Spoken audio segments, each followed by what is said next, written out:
Yo, yo, yo, what's poppin'? It's your boy Vedo, and I'm on the Hitbwoy show. It's Vedo, baby.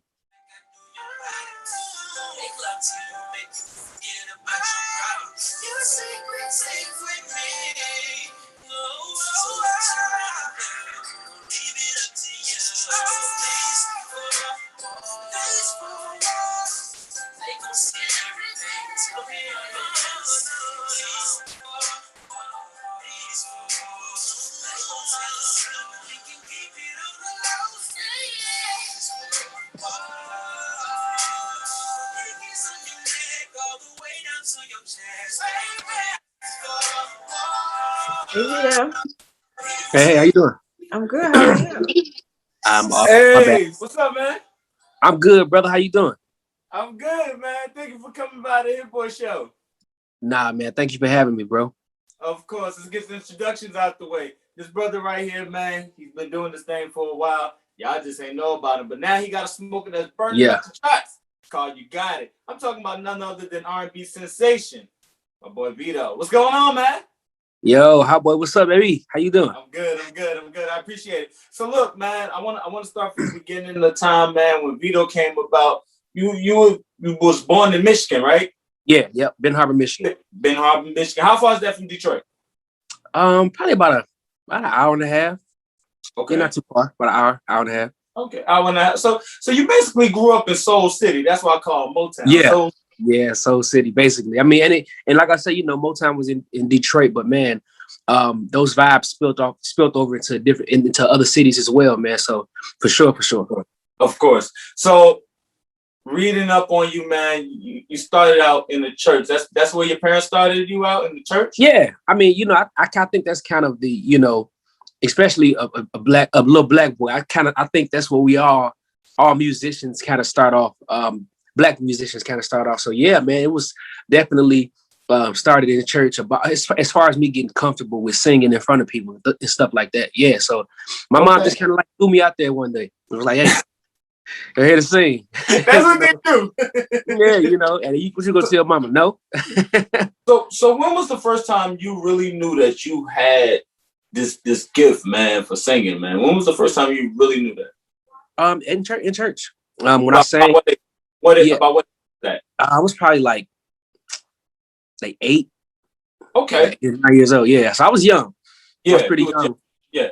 Okay. But I knew right off the bat, like this was something I wanted to do forever, man, because of the way it made me feel. Even at 8 or 9 years old, like the way it made me feel, the way I made other people feel. It was like, yo, you got something special, and it's coming out of your little bitty body right now. Just imagine what's gonna happen when you grow, when you're a grown man, doing the same thing. So I knew early, man, what I wanted to do. 8, 9 years old. It was really, my mind was made up.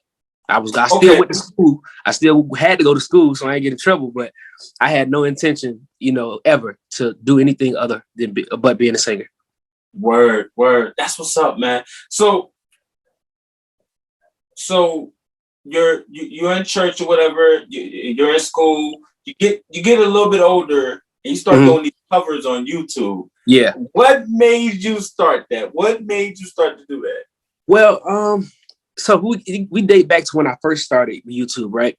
I used to do a bunch of old school covers, Stevie Wonder, Hall & Oates, Whitney Houston, good stuff like that. And it was basically me showcasing my vocal ability because at the time, they were classic songs, but nobody was really searching them like that. Right. So I kind of cracked the code. I cracked the code and was like, man, what is everybody searching online? What they looking for at the time? It was Chris Brown. It was Trey Songz. It was, this person, this artist. I'm like, man, what if I do some covers of Trey Songz or some covers of Chris Brown? And I did them, man. I think, and I even did covers of Beyonce when she did that 1+1. And that was the one that got picked up by World Star Hip Hop. And it really just blew up. Like that was like my first big viral video of a cover going viral was 1+1. But I mean, I started to do covers of songs that people were listening to today. And I was like, yeah, this is the code. I cracked the code. Next thing you know, the views and the subscribers start going up. I was like, okay, I got it. So that's kind of how I built my fan base, my online fan base. Right. So from church, you started out with this voice as a little boy, right? Now I'm making a connection for you. You started out as a little boy in church in Benton Harbor, Michigan, and it just translates over into you found your voice, and now you're doing these covers online, right? Yeah. So who are some of your early influences? I mean, you're from Soul City, so I want to hear some. Oh yeah, Temptations for sure. Temptations, yeah, man. You know, anybody know me, man? Two of my favorite movies of all time is the Temptations movie and the Titanic. You know what I'm saying? Wow. So you know those were like, you know, of course, you know, the Ushers and the Chris Browns and stuff like that. But man, Temptations and Stevie Wonder, like those are my top two. Stevie Wonder and Temptations for sure. Okay, so you get a little further down. What are we doing? You know, we're doing YouTube and Usher. You discover you on YouTube, or was it that you signed up for The Voice and Usher? The show discovered me on YouTube. Okay, the show The Voice. Yeah, the show discovered me on YouTube. Right. At this time, I had been doing covers of everything. You know what I'm saying? Right. Views were going crazy. You know, 100,000, 500,000. You know what I'm saying? 600,000 views. They discovered me on YouTube, and kind of like they didn't reach directly out to me, you know what I'm saying? But at the time, it just kind of happened. It just kind of happens like all together. Because at the time, The Voice was auditioning in Atlanta, right? Okay. So my manager talked me into going down there to do the audition because I really didn't want to do the show because I don't really get into the competition shows and stuff like that. So I did it. Went down there, killed the first round, made it through the second round, but then the third round they sent me home. Right, mind you, they sent me home probably about 2 months later. The Voice had been monitoring me like on YouTube and watching me and seeing my progression and stuff like that, and they hit me back personally 2 months later, like, "Hey, yo, we want you on the show," and I thought it was a joke because I'm like, "Y'all just sent me home 2 months ago, man. What you mean?" And they was like, "No, you know." They was like, "Yeah, we know, but we've been watching your progress, and we think that you'd be a great fit for the show." And I was like, "All right, whatever. If it's real, send me the ticket, send me the flights and the hotel confirmation." Man, they sent that. I was like, "Yo, this is really real." And from there, I bypassed every other audition, and I went straight to the blind audition, which is where they had me sing a cover that I did on YouTube, which was Justin Bieber Boyfriend. They had me do the same exact arrangement that I did on YouTube and everything. Oh wow! So you go down to Atlanta, you said it was Justin Bieber's boyfriend. Justin Bieber's boyfriend. Oh wow! Yeah. Okay, so you sing this, and now you on this show, right? You in a competition. How long was that competition show? What was that like transitioning from Benton Harbor, Michigan, to now being in Atlanta, and you know? Yeah, I mean, you know, man, just coming from because people like where I'm from, but people don't really make it out, dog. I mean, everybody that I grew up with still there, you know, either locked up or, you know, dead. Like literally, you just don't make it out of Benton Harbor because it's nothing there, man. It's nothing there for you to even become something. You know, like everybody there work at the factory jobs, all this, you know, it's the same shit, different day. You know what I mean? But coming from Benton Harbor to that was just like, it really just gave a lot of people I grew up with hope. Like, yo, man, you really can do this if you really put your mind to it. So coming from that to performing on stage in front of 15 million people, in front of Usher, Adam Levine, Blake Shelton, Shakira, like that was just a dream come true, man. Although I was scared the whole time I'm performing, I'm super nervous. The butterfly, like those were butterflies like no other. You know how you get real like subtle butterflies when you see a girl you like or whatever. No, those were like, I'm talking big butterflies, monarch butterflies. You know what I mean? And but you know, it just kind of what are you doing, Benji? Your dog make this crazy, man. But yeah, but it kind of just gets you. It just kind of gets you. You know, makes you come out your shell, man. And I think that's what it did for me. I learned so much from Usher that I've been able to just you know put in my everyday life, my music and stuff like that. So it just, I would say The Voice shaped me to be who I am today. Now, I wouldn't say that The Voice is the reason I'm here, but it definitely was a stepping stone to get here, for sure. Right. A major stepping stone. So 2015, you dropped your solo project, right? 93. Yeah, that was 93. Yeah, 93. 93 solo project comes out in 2015. That's dope. So who were some people you worked with on that album? Writers, producers. What people don't know, you're a writer yourself. So yeah, let's honestly, man, I didn't work with any other writers on there. I wrote every song, but I had a feature on there with Natasha Mosley, which was Four Walls, which was my first viral song that went viral. Yeah. Yes. I also had my cousin on there too. His name Bag of Money, so he did a verse on there on one of the songs. But for the most part, man, I worked with my boy Mello the producer. He's a writer now, but Mello he did pretty much the whole album. And, wow.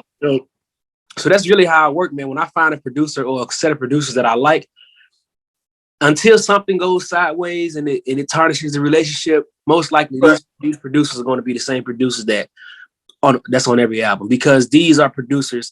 People don't give credit to producers, right? Especially artists.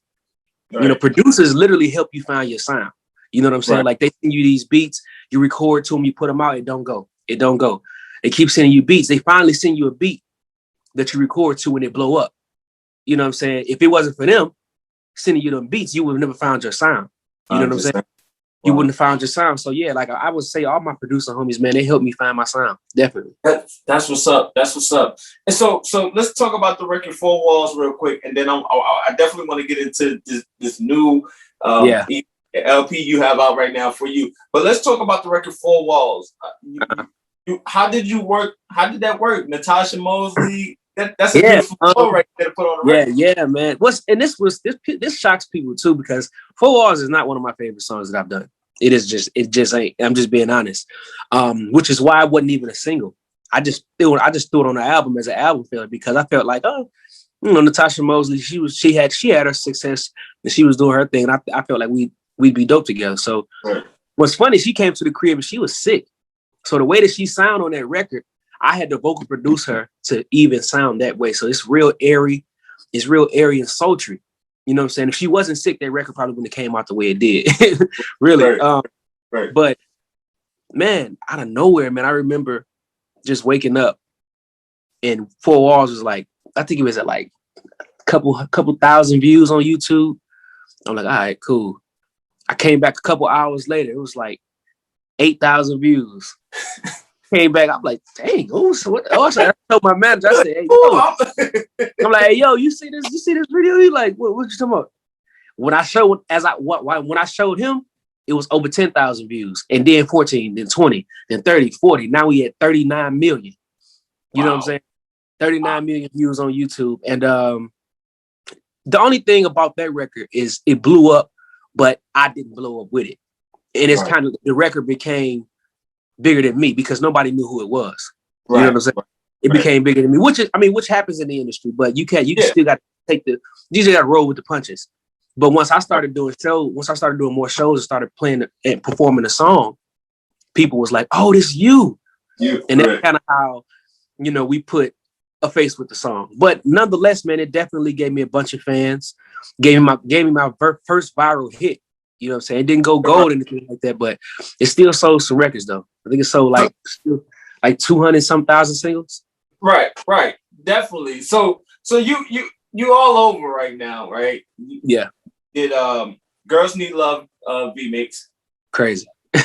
Crazy, right? So because I got my notes in front of me, right? So you did Girls Need Love remix, but you also co-wrote one of the hottest songs to come out about 2 years ago? 2 years ago. Years ago with Lil Dicky and Chris Brown, Freaky Friday. Yeah. How was that to go from covering a person you were singing on, you was doing covers of the person, now you're co-writing a song for him? How was that, man? Man, it's like, it's all about timing, man. I said on my Twitter earlier, I said seasons know exactly when to change. And I felt like all the work that I had been putting in and stuff like that, I just felt like it was paying off, man. I was presented the opportunity through a mutual friend. And I had already wrote for Chris Brown prior to that, right? Okay. So I'm like, okay, bam. My man's hit me, was like, hey, look, I gotta play. You know what I'm saying? I gotta play, but it's gonna be a quick turnaround. I'm like, what's up? He say, yo, are you familiar with Lil Dicky? I'm like, yeah, I'm familiar with Lil Dicky. And he like the rapper, comedian. I'm like, yeah. He got a song that he needs to be finished, but he wants to feature Chris Brown on it. I'm like, okay, that's dope.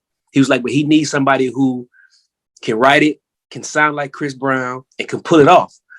And I'm like, all right, what you getting at? What you getting at? And so he was like, look, can you do it? They needed quick, like really, really quick. Man, he sent that song over. I sent that song back in about an hour and a half, and that was all she wrote. It was like, I love it. Chris Brown recorded probably a week later, came out. Over, it's probably 2 billion streams now. I don't know where we at. Yeah. Like 3 million singles sold. Man, that really was a smoker. And that amazed me, man. When I read up on you, and it said you co-wrote, I said, oh, wow. Yeah. So this all makes sense to get to where we at today. Yeah. You have this record that's, the last time I checked, was number 3. I think number 3 on Urban. Added most record, number 3 on the charts. So you got this record. It's titled You Got. Yeah. It's off of your new project that came out in 2020 for you. Yeah.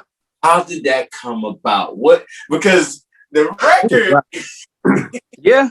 The record itself is telling a woman she got it. Get back on your thing. Get back, boss up, do your thing. But how did that come about? Was you experiencing a situation like that? Like, yeah, I mean, my girl was going through something at the time, but not only was she going through something, at the time, it was just women in general was going through something. It was like the whole woman empowerment movement, women being disrespected at an alarming rate. You know what I mean? And that's not just in relationships, just in, you know what I'm saying, just in everyday life. You know what I mean? And I actually, like I said, I didn't think the record was going to I didn't think it was going to blow up like that. You know, I just wrote the record to basically encourage and motivate women. That's literally that was my mindset in writing the song. But, you know, I just wanted to because it's different coming from a man. You know, your homegirl, they homegirls tell them all the time, girl, let him go. He ain't let you get back on your grind. But when you hear from a dude, and he like, look, baby, look, you got it. Trust me, you can do it. You got the potential. Woo-woo. It hits different. You know what I mean? And that's what I wanted to do. I wanted to come across. I wanted to say what a lot of people didn't say. And I think the lack of support for women kind of basically motivated me to write a song like that. You know what I'm saying? Because we got so many artists and so many rappers and singers, you know, they put out music and it's kind of like, it's about a woman, but it ain't really helping her. You know what I'm saying? It ain't really, you know, it ain't really moving. Yeah, it ain't really moving the needle for her. It ain't really trying to, it ain't really giving her the motivation to be better. Especially, you know, because people go through stuff all the time. You know what I'm saying? Hood people do it. We talk about getting out the hood. You motivating hood niggas to get out the hood. Why not motivate, you know what I'm saying, a woman to boss up, you know, fix her credit. You know what I'm saying? Stop worrying about a dude that ain't got nothing, that don't really care nothing about her. You know what I mean? So I think it's two sides of it. I felt like nobody was doing the other side. And nobody was doing it, man. So I'm gonna ask you a question. Well, let me get into this project first. You have a record on here. It's one of my favorite records. I love You Got It. Yeah. I love You Got It. You Got It has got over 74 million streams on Spotify. Got the Ty Dolla $ign, Money Man, and Young Dolph. You got remakes. Yeah, for sure. And I love You Got It. It's dope. But it's one record that's my favorite record. And it could just be Hitbwoy, because Hitbwoy like crazy chicks, okay? Yeah. It's called Event. Okay? Yeah. With Anaya Lamise, which I met Anaya Lamise before when she came out here at the radio station, and we interviewed a dope person to be around. Yeah. But I know you watched Baby Boy, and it was like, okay, I'm going to go to the studio. But to me, you or Anaya Lamise had to experience this before. You ever had a crazy chick in your life? Yeah, for sure. I mean, you know, I've had chicks, you know, just popping up, like I'm like, yo, wait outside knocking on the door. I'm like, hey, gotta go. Like, you know what I'm saying? So yeah, I've had, you know, some crazy instances, you know, in my life. Don't get me wrong, my girl, she crazy now, but you know what I mean? But you know what I'm saying? She'll, you know, pop off in a minute. But yeah, I have, man. I felt like you said, I definitely was inspired by the Baby Boy movie, but I kind of wanted to bring it to today's age, you know, 2020. I kind of wanted to put, you know, the 2020 Jody and Yvette. I felt like people, I felt like a lot of people can really relate to that. You know what I'm saying? Regardless of whether people share this information publicly or what. That's why people love the song so much, because it's true. It's like, dang, I remember it. You know what I'm saying? I remember Shorty I used to mess with. Woo, woo. You know what I'm saying? Yes, I felt like people just don't talk about this stuff. And I'm like, nah, I'm gonna put it out there. You crazy. Everybody that has some crazy instances like that. Of course. So who you blowing up all across the world, man. You done wrote for Chris Brown. I feel like that's as big as it get, but I'm quite sure your needle's still moving. Who are some people you would like to work with or write for right now? For sure. Beyonce. Bruno Mars, man. I can't stretch it enough, man. Bruno is a genius. Who else? Really anybody, man. Like, I would love to work with Stevie Wonder, man. I know he get rap. Yeah, because that's my fate. Like I told you, man. I don't care how much the record sell. I don't care what it do. I just want to have a song with Stevie Wonder. That's just one of the things you just keep. I just want to have a song with Stevie Wonder, man. Period. Point blank. So I just a lot of people, man. You know, Ed Sheeran, of course. You know, I'm working with Justin Bieber right now, so that's gonna be tough. You know what I'm saying? Yeah. Oh, wow. That's dope. That's dope. Ari Lennox too, man. Ari Lennox got a couple records. You in? Ari Lennox, yeah. I did a few on her album. Ari's dope too. I would love to hear your pen game on a Rihanna record. Can I challenge you on that? Yeah. Definitely. I didn't even think about Riri because she ain't made no release no music. Yeah, Riri don't have to, but she don't. Like when she do drop her album, 5 million, so 6 million. Yeah, you know what I'm saying. So, and I like I said, I know people who are in that camp. Right. And man, dog, it is just so hard to penetrate that camp, man. Like, especially with somebody like Rihanna. Even Beyonce is a little more lenient. Beyonce take records from anybody. You know what I mean? Right. If it's Rihanna it's just hard to penetrate those walls, man. I mean, and eventually, you keep knocking on that door, which I have. Okay. They're gonna open up that door and let you in, like, all right, play me what you got. You know what I'm saying? So it's just so hard, especially with big artists like that, man. Right, definitely. So new LP out, excuse me, I don't want to call it EP. LP called For You. You entitled it For You because you felt like it was for your fans, or was it your story? It was for you. I mean, honestly, I told my manager, man, I don't want to overthink this album cover. I just want it to be plain and simple. For you. For you. If you whoever listening to it, this is for you. It's for you. Definitely. Yeah. Okay. You feel me? This is for you. Definitely. So you got us out. It's on the radio. It's blowing up. What do you got next? What's your next release? Next single.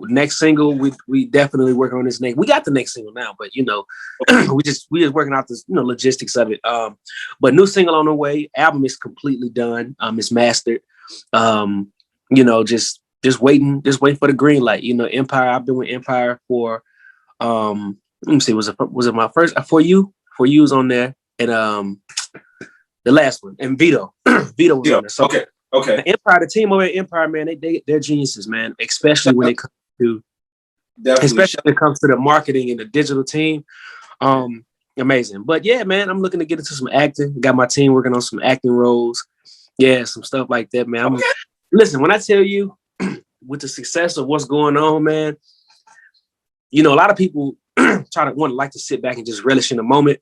But I'm like, I relish for a few months. All right, now it's time to get back. I'm trying to flip houses. I'm doing everything, man. So I'm getting into everything. Stocks. I'm, learning about stocks and everything. So, all the while creating the music that the fans want to hear, man. But that's so much stuff coming, man. New placements are coming on some really big artists. Really can't say nothing yet, but once they lock and load it, well, I'm sure sending that tweet. Hey, got something on the way. Definitely. I love it. Hey, man, that's just so dope, man, to know that you got your hands spread on everything. I got two more questions for you, and then we're gonna roll out. One of them, no. You're a father.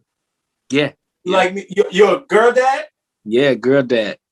I got 4. You got 4 girls? I got 4 girls.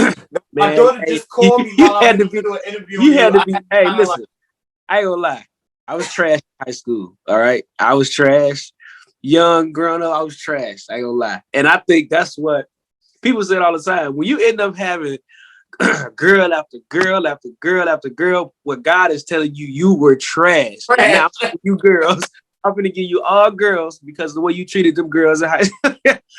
But no, man. Seriously, having a girl, man, it's just, it definitely softens you up, man, in a good way. You're more compassionate. You're more you're more spoken. You slow down. You know what I mean? Right. Yeah, it makes you a better person. I'm much more focused now.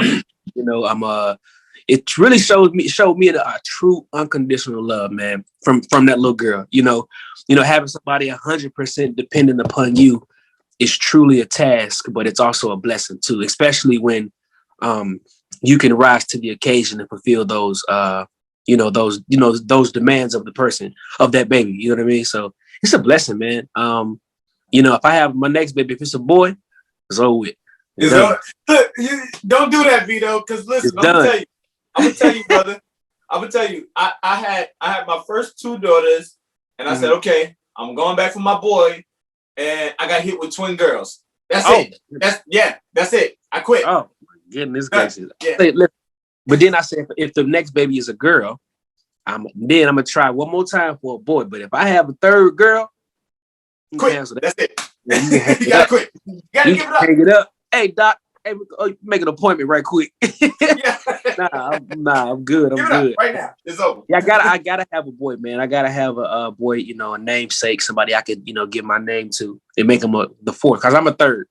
So he definitely would be the fourth. My girl, she already know. Ain't no discussion. Nothing about the name. I got his name. right, definitely. So I wanted to ask you, man, because reading up on you, you said you're bringing back R&B music that you could play for a girl to get across your message. Instead of having to say it. Have you ever had to go through that with trying to get your girl back? I can't really say what I feel, baby, so I'm gonna turn on this Usher record that says you got it bad, or I remember hey, look, I remember I was somewhere and my girl was mad at me or something, and I swear I typed, what song was it? It was from Usher's album. I think it was Here I Stand. Here I Stand. Oh, that's my joint. So I typed the lyrics up and sending it to her the text message. She hit me back like, "Oh, you're so sweet." So I finally get home, right? So I'm back in the game at this point. She's like, "Oh my God, that was so sweet." Woo, woo. So I get back home. So I play the song. She listening to it. She like, "Wait a minute.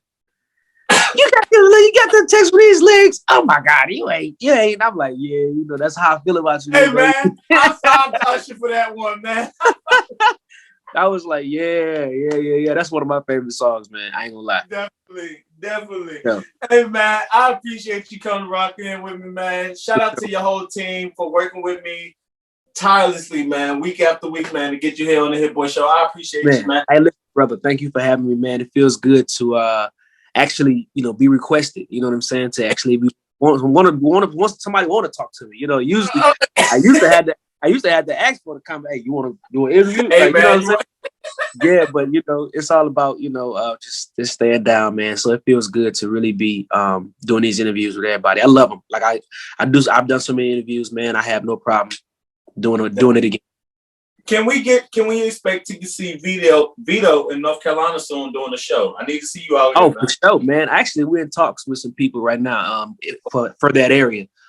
So they were just working out the the logistics of everything. Yeah. Locking everything. I'm literally booked up in April. Like April, I'm everywhere. You know what I'm saying? Now they starting to book up. So, despite COVID, man, money got to be made, bills got to be paid. Yes, sir. Hey, man, shout out to your whole team. Shout out to Kelly. Make sure y'all tap in with me when y'all out here. I want to pull up on you, man. Oh, for sure. Give you a good time when you're in my state, man. Yeah, my boy. That's what I like. Yeah, for sure. All the good spots, all the good lounges. All the good food. It's all good. We got you. It's on us. No doubt. Hey, man, before you go, let me get that drop. It's Vedo. You on the Hitbwoy Show. Tell them who you rocking with, bro. Yo, what's poppin'? It's your boy Vedo, and I'm on the Hitbwoy Show. It's Vedo, baby. Yes, sir. Hey, man, I appreciate you coming through, man. Be safe as always, Tank. You're welcome back anytime, man. Thank you, man. Appreciate you. Always, man. Hitbwoy Show. Bye. Thanks, All right, Vedo. Thank you. Thank you, Vid. Thank you. Thank you. Bye-bye.